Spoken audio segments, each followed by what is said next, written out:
300,000 soldiers of North Vietnam and the Vietcong surrendered, expecting the protection of the Geneva Conventions of 1949.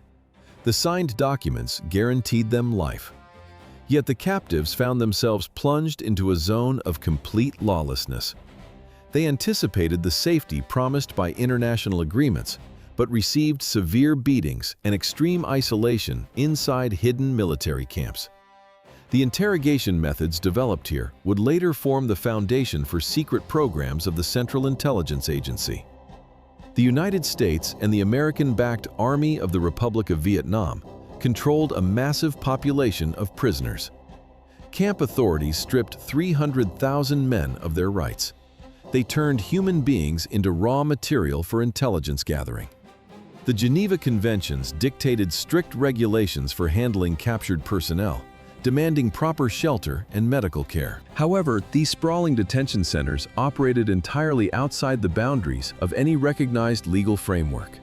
The primary objective shifted from holding enemy combatants to intentionally shattering their endurance. Inside the overcrowded enclosures, men faced a calculated destruction of their bodies and minds. Camp officials utilized severe starvation and weeks of solitary confinement to crush the will of the detainees. The torment left permanent scars. The psychological pressure ensured that many survivors never recovered from the trauma of their captivity. The pursuit of tactical military advantage overshadowed any lingering considerations for basic human dignity. Guards and interrogators deliberately discarded all ethics to physically extract the necessary confessions. 300,000 captured troops required massive infrastructure. 40,000 men on a single closed patch of jungle. This was the scale of the Coconut Tree, Quoc, and Con Son prisons. The architecture itself became a tool of physical attrition. The perimeter defined the survival rate. Coconut Tree Prison sat isolated deep inside thick vegetation. Guards patrolled the outer dirt tracks. 15 distinct layers of coiled barbed wire wrapped around the entire compound. Inside this sharp steel barrier stood rows of tightly packed wooden barracks. Detainees slept shoulder to shoulder on the bare floor. 40,000 prisoners lived here at the peak of the war. That number matches the entire population of a European city like Monaco. But this specific city existed strictly for mass isolation and calculated physical exhaustion. Space became a luxury the guards controlled. Senior communist officers received distinct treatment. They were locked in rigid, heavily fortified sections of the camp under constant round-the-clock surveillance. In Quoc and Con Son, the spatial design shrank even further. Guards forced captives into tiger cages. Builders constructed these tiny, cramped boxes from thick bamboo stalks and solid metal grating. Men could neither stand upright nor stretch their legs. The structures offered zero air circulation. Thick, stifling heat pooled stagnant inside the steel confines. Metal surfaces baked directly under the open tropical sun. Temperatures inside these iron boxes reached 45 degrees Celsius during the peak of the Vietnamese summer. Inside the metal cages of Quoc and Con Son, guards shifted from environmental exhaustion to the methodical destruction of human limbs. Captives hung suspended by their twisted arms for consecutive hours, waiting while gravity pulled against their flesh. The shoulder joint dislocates when the head of the humerus is forced out of its socket under sustained traction. Ligaments stretched beyond their natural limits until the fibrous tissue gave way, dropping the torso's weight onto compromised cartilage. This suspension continued for multiple days, guaranteeing irreversible structural damage. Interrogators utilized heavy wooden bars to intentionally fracture femurs and tibias. They regularly allowed these initial fractures to partially calcify before snapping the exact same bones a second time. The anatomical dismantling reached the skull, accompanied by the distinct sound of enamel shattering under crude metal tools. Guards forcibly extracted healthy teeth directly from the jawbone. An adult possesses 32 permanent teeth, and losing them through blunt trauma caused severe facial disfigurement. Such profound articular damage meant that thousands of released survivors required continuous daily assistance. This overwhelming physical burden immediately fell upon their families back home. Many never walked again, but shattered bones and missing teeth remained only the visible surface of the camp terror. A starving detainee dragged his shovel across the dry dirt. He tried to meet heavy work quotas on a single cup of water. His path to this field started in complete isolation. Captors locked the men inside dark, cramped cells for weeks. Silence erased their sense of time. Then the administration moved them outside. The guards dragged inmates into the open yard. Public beatings served as a precise theatrical instrument. They forced the entire camp population to watch the blows land, cementing total submission. After the spectacle, the survivors marched to work. Temperatures often exceeded 35 degrees Celsius. They performed back-breaking tasks while receiving minimal food rations. The combination of heavy physical labor and severe malnutrition stripped away their remaining muscle mass. Bodies became entirely skeletal. Diseases spread rapidly through the weakened population. Camp administrators maintained this constant despair by threatening new punishments for failing to meet the daily labor norms. Camp administrators took these methods outside the wire. In 1967, the Central Intelligence Agency and the South Vietnamese government turned the experience of isolated torture chambers into the foundation of the Phoenix program. Officially, Washington called it the neutralization of political infrastructure. In reality, it meant the physical elimination of suspects from typed bureaucratic lists. The objective rapidly shifted from gathering intelligence to mass assassinations. Headquarters replaced military strategy with strict metrics. Field officers demanded specific names. South Vietnamese operatives provided them. A complex political problem transformed into dry quotas for execution. 81,740 individuals were eliminated in 5 years. This death toll equals the population of an entire European city, completely wiped from the living registry. Agents targeted anyone suspected of aiding the insurgency. Logistical guides, local village messengers, or ordinary farmers sympathizing with the enemy ended up on the paperwork. Arrests led directly to interrogations. Interrogations ended in summary executions. The Central Intelligence Agency oversaw this vast network. Military intelligence officers managed the growing stacks of paper. Human lives became mere statistics on weekly operational reports. Suspects disappeared from rural villages without a trial. Death squads operated according to administrative schedules. They moved from district to district, clearing names off the master lists. 5 years of work. To feed those 5-year quotas with new names, CIA operatives relied on basic physical pain. An interrogator would walk into the concrete cell carrying an ordinary field telephone and the heavy car battery. The process was simple and methodical. He clamped the battery terminals to the phone and attached bare copper wires to the prisoner's ears, tongue, or genitals. Then he turned the generator crank. The dry crackle of the field generator signaled the incoming electric discharge. A standard EE-8 Army field telephone could generate up to 100 volts when cranked rapidly by hand. Operatives colloquially named this session the Bell Telephone Hour. The sudden electrical surges crippled the detainees, causing severe long-term neurological damage. Car batteries wired to field telephones became the primary tool for extracting intelligence across regional holding centers.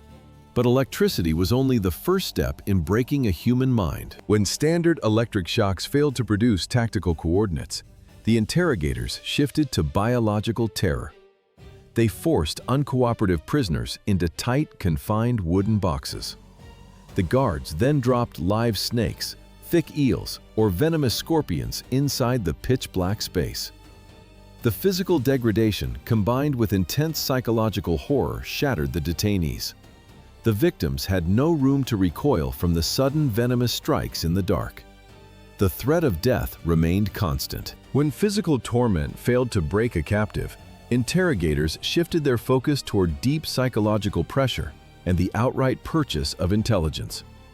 What happens when an intelligence agency starts buying betrayals on a massive scale?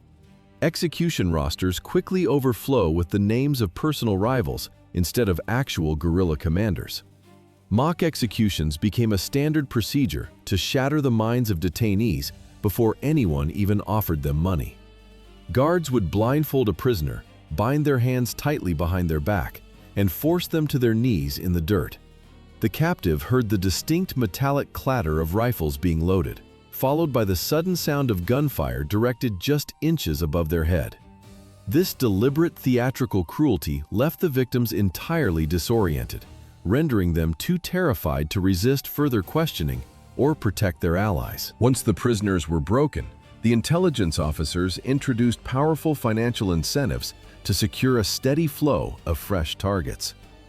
A single payment for a high-value informant could easily exceed the entire annual income of a South Vietnamese peasant. This agrarian income hovered around roughly $50 during those early war years. The promise of such unprecedented wealth corrupted the entire intelligence gathering process, turning ordinary villagers into desperate bounty hunters. American commanders demanded surgical strikes against guerrilla leaders. Hired informants surrendered their personal enemies for cash. The reward structure provided the perfect cover for settling old family feuds in rural provinces. Villagers eliminated business competitors and inconvenient neighbors under the protective guise of counterinsurgency operations. This flood of fabricated intelligence was then handed directly to the CIA-trained assassination squads, which operated with virtually zero external oversight.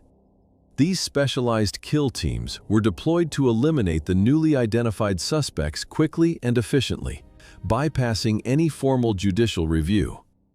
When the operatives could not locate a specific individual named in the bot dossiers, they frequently targeted the suspect's entire family to send a clear message. The sheer volume of false accusations led to the arbitrary slaughter of countless innocent civilians across the countryside. Local power struggles were continuously transformed into tragic state-sponsored massacres. Widespread public outrage eventually forced a reckoning in Washington, as reports of these indiscriminate killings leaked to the international press.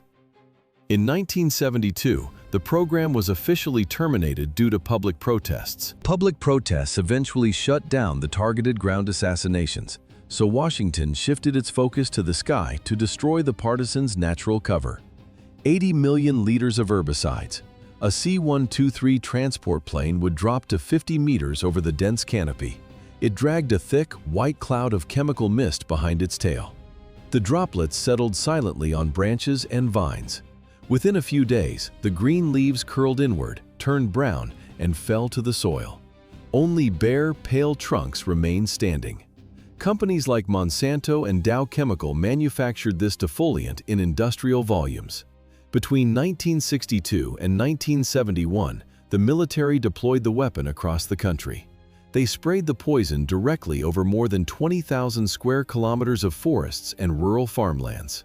This dead zone roughly equals the entire territory of the State of Israel. Where thick green jungles once stood, only black, dried-out mangroves remained. Wildlife either perished on the spot or fled from the contaminated areas.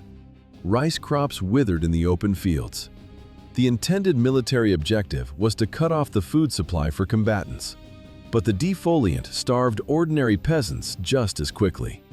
The chemicals soaked into the earth for decades. While the targeted jungles might eventually regrow, the toxin embedded in the mud struck directly at human DNA. In the 1960s, dropping these defoliants was considered tactical foliage destruction. Today, it remains a medical diagnosis for 3 million people. The immediate casualties were the soldiers and villagers standing directly under the white clouds. American and Vietnamese infantrymen soon developed severe leukemia and prostate cancer. Civilians living in the drop zones broke out in deep skin lesions known as chloracne. Their respiratory systems failed. But the true biological toll moved at a much slower pace. Peasants continued to draw drinking water from poisoned shallow wells. They scooped contaminated sediment from the local rivers. Dioxin, the active chemical compound in the herbicide, does not simply wash away with the seasonal rain. Its half-life in soil and riverbeds can reach 100 years. This made the regional water supply highly toxic for multiple generations. Years after the war ended, The genetic damage surfaced in the delivery rooms. Families welcomed infants born with missing limbs. Others suffered from severe spina bifida and exposed spinal cords. These children required round-the-clock physical care just to survive the night. In rural hospital wards, the small iron beds filled with infants suffering from hydrocephalus. Their heads were unnaturally swollen from trapped fluid. The mothers who drank from the village streams had passed the chemical directly into the womb. These congenital deformities would manifest en masse in the grandchildren of those caught under the spray in the 1960s.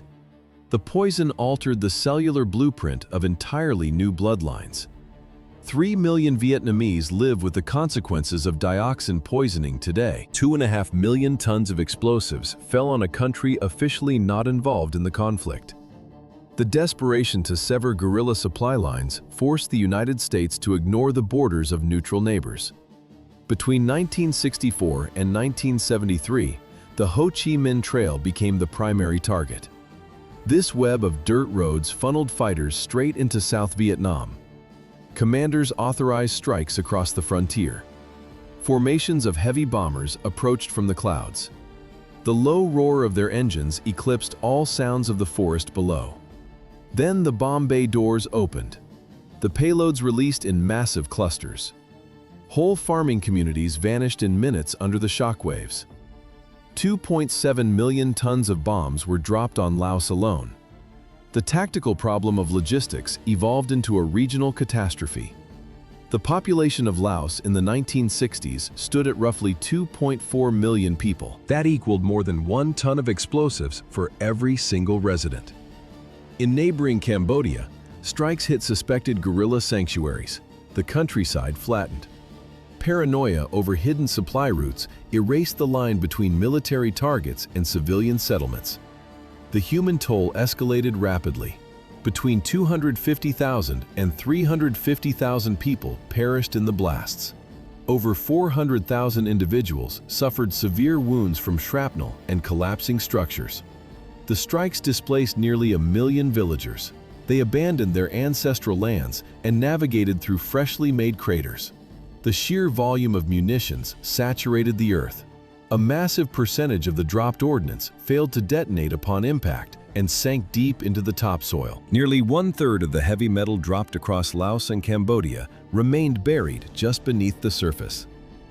The official conflict ended with signed treaties, yet the poisoned soil continued to slaughter farmers every single day. A Laotian peasant steps out into his overgrown rice paddy at dawn, unaware if this routine morning walk will be his final act.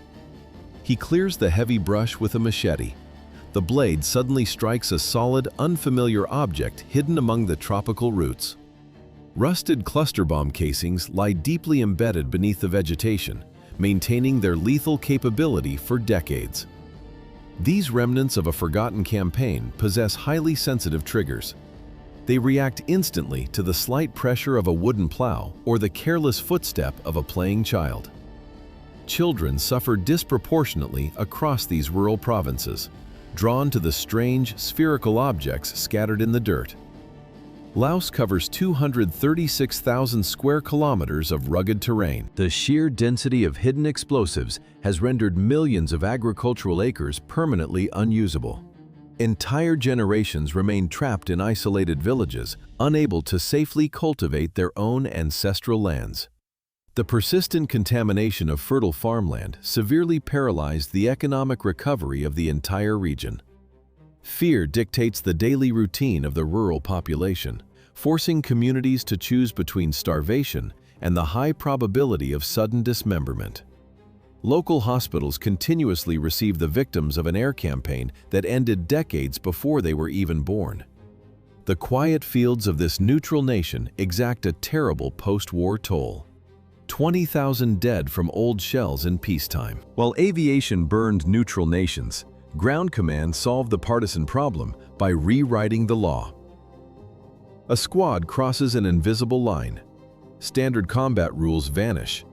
The military command officially designated these sectors as free fire zones.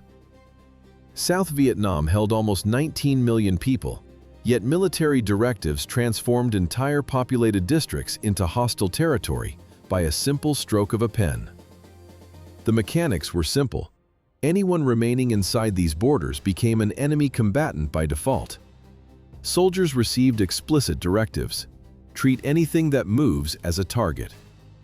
Looking through a rifle sight, every walking figure officially constituted a lethal threat. Verification stopped mattering. A local farmer carrying tools looked exactly the same as a guerrilla fighter moving supply crates. The military bureaucracy erased the legal line separating armed combatants from ordinary families trying to survive. This legal shift removed accountability from the triggers. Academic analysis of the Vietnam War reveals the grim reality. Approximately 1/3 of all battlefield casualties were unarmed civilians. Women, children, and elderly men died in the daily crossfire without any official acknowledgement or justice. Their deaths simply padded the body count metric sent to Washington. Patrols received the right to shoot at any shadow. That license to strike at every moving figure inevitably led American troops to the village of Song Mi by morning. Commanders promised the platoon a heavy engagement against entrenched partisans. But instead of hardened guerrilla fighters, the barrels of their issued weapons pointed at terrified women, old men, and defenseless children. Officers had briefed the men that all civilians would already be gone. That assumption proved tragically wrong. Over the next few hours, systematic devastation replaced standard combat operations. Soldiers forced entire families into muddy drainage ditches. They discharged their weapons into the frightened crowds.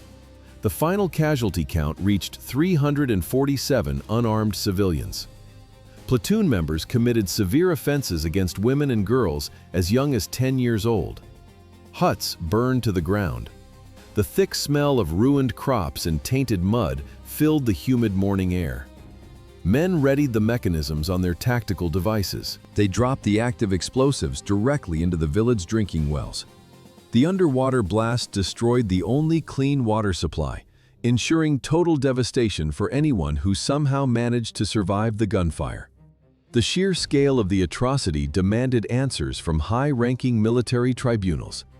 In 1970, the United States population reached 203 million citizens. Yet the military courts found exactly one officer guilty of the slaughter. Lieutenant William Calley initially received a life sentence behind bars. Political and military authorities quickly intervened to reduce his punishment. 3 years of house arrest. The trials ended, but poison and metal remained embedded in the soil. Decades ago, helicopters sprayed defoliants over the forests, while today, doctors treat the resulting genetic mutations. Sappers clear farmland of unexploded ordnance.